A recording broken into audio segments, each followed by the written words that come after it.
तो जैसा कि हम सबको पता है, बांग्लादेश पूरी तरह से कंगाल हो चुका है, लेकिन इतना होने के बावजूद भी बांग्लादेश भारत से चोरी छुपे बड़ा खेल खेलने की कोशिश कर रहा है। दरअसल भारत का जो पड़ोसी देश है बांग्लादेश, उसने भारत के खिलाफ जाकर वही हरकतें करने शुरू कर दी हैं जो पहले हरकतें मालदीव और श्रीलंका ने की थीं, क्योंकि हाल ही में खबर निकलकर सामने आ रही है कि बांग्लादेश चीन के साथ मिलकर अपने देश में चीनी कंपनियों को बुलाना उसने शुरू कर दिया है। यहां पर सोचने वाली बात यह है कि एक तरफ जहां भारत का एक्सपोर्ट बांग्लादेश में कमजोर हो रहा है और भारत का ट्रेड बांग्लादेश के साथ बिगड़ता जा रहा है, वहीं दूसरी तरफ चीन बांग्लादेश में घुसकर सोलर पैनल के कारखाने को खोलने जा रहा है। और वैसे भी चीन की ज्यादातर कंपनियां बांग्लादेश में आती हैं और इससे भारत को बहुत ज्यादा खतरा हो सकता है, क्योंकि एक तरीके से भारत के बीच में चीन को कब्जा मिल जाएगा और वहां पर चीन भारत के खिलाफ खिचड़ी पकाना शुरू हो सकता है। और हैरानी वाली बात यह है कि बांग्लादेश के जो नए राष्ट्रपति हैं मोहम्मद यूनुस और उनकी पार्टी ने चीन के साथ मिलकर एक के बाद एक नए फैसले वह लगातार लेते जा रहे हैं, क्योंकि न सिर्फ बांग्लादेश की नई सरकार ने सोलर पैनल मैन्युफैक्चरर करने वाली चीन की कंपनियों को अपने से देश में बुलाया है, बल्कि भारत के कोलकाता शहर में बांग्लादेश के दो ऐसे लोगों को वहां की नई सरकार ने वापस बुला लिया है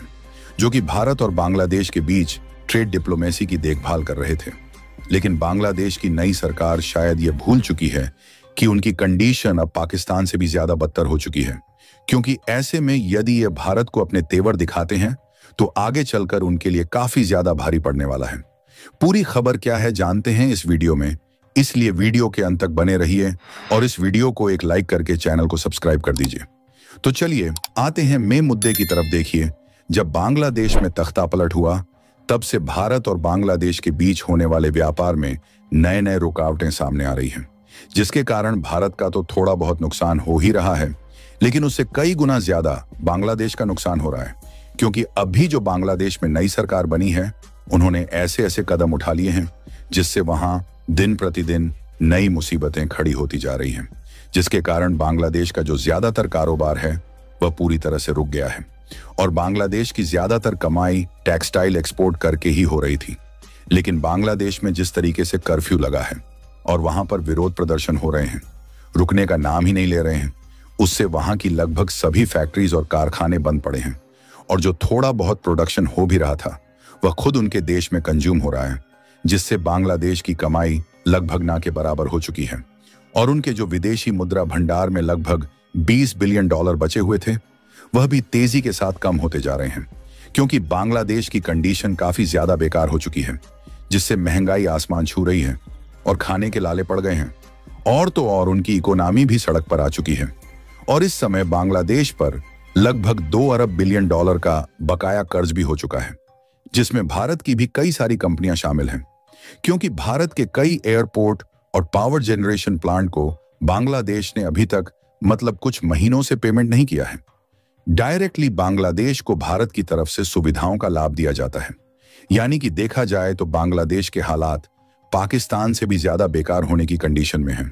लेकिन जो बांग्लादेश की नई सरकार भारत के विरोध में इतना ज्यादा गिर चुकी है कि उन्हें अपने देश का भला है भी नहीं दिख रहा है, इसलिए भारत की कई कंपनियों और फैक्ट्रीज बांग्लादेश में बंद पड़ गई हैं। और वहीं दूसरी तरफ बांग्लादेश की तरफ से चीन को न्योता दिया जा चुका है कि चीनी तुम आओ और हमारे देश में तुम्हारे सोलर पैनल की मैन्युफैक्चरिंग है उसको सेटअप करो।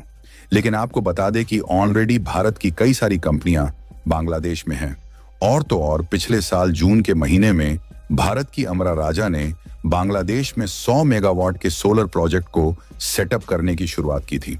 ताकि बांग्लादेश की जो बिजली की जरूरत है वह पूरी हो सके। इसके लिए भारत की सोलर प्रोजेक्ट सेटअप करने वाली यह कंपनी बांग्लादेश में 130 मिलियन डॉलर इन्वेस्ट कर रही है। किसके लिए? तो बांग्लादेश के लिए। और ऑलरेडी इस पर काम भी चल रहा है। आपको बता दें कि जो भारत की सोलर प्लांट सेटअप करने वाली कंपनी ने बांग्लादेश की एक रोलर पावर कंपनी के साथ कॉन्ट्रैक्ट साइन किया था और इस प्रोजेक्ट के डेवलपमेंट पर अमर राजा भारत की सोलर मॉड्यूल बनाने वाली प्रीमियम सोलर पावर टेक के साथ मिलकर काम कर रही है। और कमाल की बात तो यह है कि भारत द्वारा बांग्लादेश में जो solar power generation plant setup किया जा रहा है उसके लिए भारत की एक्सपोर्ट इंपोर्ट बैंक की तरफ से $130 मिलियन का फंड भी पिछले साल ही एलोकेट कर दिया गया था, जिसके मुताबिक यह सोलर प्लांट इस साल यानी कि 2024 के अंत तक पूरी तरह से कंप्लीट हो जाएगा। लेकिन बांग्लादेश के बिगड़ते हालातों के कारण थोड़ा कम या ज्यादा समय लग सकता है। लेकिन इस बात के चांसेस ज्यादा हैं कि भारत की यह कंपनी सोलर प्रोजेक्ट का इंस्टॉलेशन इस साल के अंत तक कंप्लीट कर लेगी, क्योंकि यह भारत की छोटी मोटी कंपनी नहीं है, बल्कि यह ऑलरेडी इंटरनेशनली दूसरे देशों के प्रोजेक्ट पर काम कर रही है। और इन्हीं सब कंपनियों के बदौलत आज के समय में भारत दुनिया का तीसरा सबसे बड़ा सोलर मैन्युफैक्चरर मार्केट बन चुका है। यानी कि पड़ोसी देश होने के नाते बांग्लादेश में भारत के द्वारा पहले से सोलर प्रोजेक्ट सेटअप किया जा रहा है, जिसके लिए बांग्लादेश का कम से कम खर्च बैठने वाला है। लेकिन इसके बावजूद भी बांग्लादेश की नई सरकार भारत के बजाय चीन की कंपनियों को अपने देश में सोलर पैनल मैन्युफैक्चरिंग के कारखाने सेटअप करने के लिए बुला चुकी है, जिससे आने वाले समय में अब बांग्लादेश में चीन की कंपनियां घुसने वाली हैं। और वह कंपनियां बांग्लादेश की लोकेशन का भरपूर फायदा उठाने वाली हैं, क्योंकि देखा जाए तो बांग्लादेश की नई सरकार को लग रहा है कि वह भारत के खिलाफ जाकर चीन से ज्यादा फायदा उठा लेंगे। लेकिन यहां पर चीन बांग्लादेश को लूटने की किस तरीके से स्ट्रेटेजी इस्तेमाल करने वाला है, इसके बारे में शायद ही बांग्लादेश की नई सरकार ने कभी सोचा होगा। ऐसा इसलिए क्योंकि चीन दुनिया का सबसे बड़ा सोलर पैनल और इक्विपमेंट मैन्युफैक्चरिंग करने वाला देश है। लेकिन पिछले 2-4 सालों से जब भारत जैसे देशों ने सोलर मार्केट में अपना वर्चस्व बढ़ाना शुरू किया, तो अमेरिका और कई यूरोपीय देशों के साथ साथ मिडिल ईस्ट देशों से चीन की सोलर मैन्युफैक्चरिंग कंपनियों को अपना बोरिया बिस्तर बांधकर वापस लौटना पड़ा, क्योंकि चीनी कंपनी के द्वारा बनाए गए सोलर पैनल थोड़े सस्ते जरूर हैं, लेकिन उनकी क्वालिटी इतनी ज्यादा घटिया है कि दुनिया भर के डेवलप्ड देश चीनी कंपनियों से परेशान हो चुके हैं। इसीलिए जब वहां से चीनी कंपनियों को भगाया गया, तो वहां के मार्केट में भारत और जापान जैसे देशों की कंपनियों को घुसने का मौका मिला। और इंडियन सोलर पैनल्स की क्वालिटी इतनी अच्छी है कि अब ज्यादातर कंट्रीज में इंडिया में बनाए गए सोलर पैनल की डिमांड तेजी के साथ बढ़ रही है, जिसके कारण चाइनीज मैन्युफैक्चरर की सोलर इंडस्ट्री घटती जा रही है। इसलिए अब चीन की कंपनियां बांग्लादेश में अपनी प्रोडक्शन यूनिट सेटअप करेगी और यहां पर बांग्लादेश की लोकेशन का लाभ उठाते हुए खुद के द्वारा बनाए गए सोलर पैनल को मेड इन बांग्लादेश के नाम पर दुनिया भर में एक्सपोर्ट करके पैसा लूटना फिर से शुरू कर देगा। और यहां चीन को ज्यादा मार्केटिंग का भी इस्तेमाल नहीं करना पड़ेगा,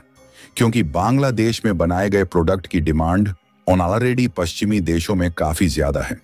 यानी कि कुल मिलाकर चीन बांग्लादेश को थोड़ा बहुत लालच देकर उनके नाम का फायदा खुद उठाने जा रहा है,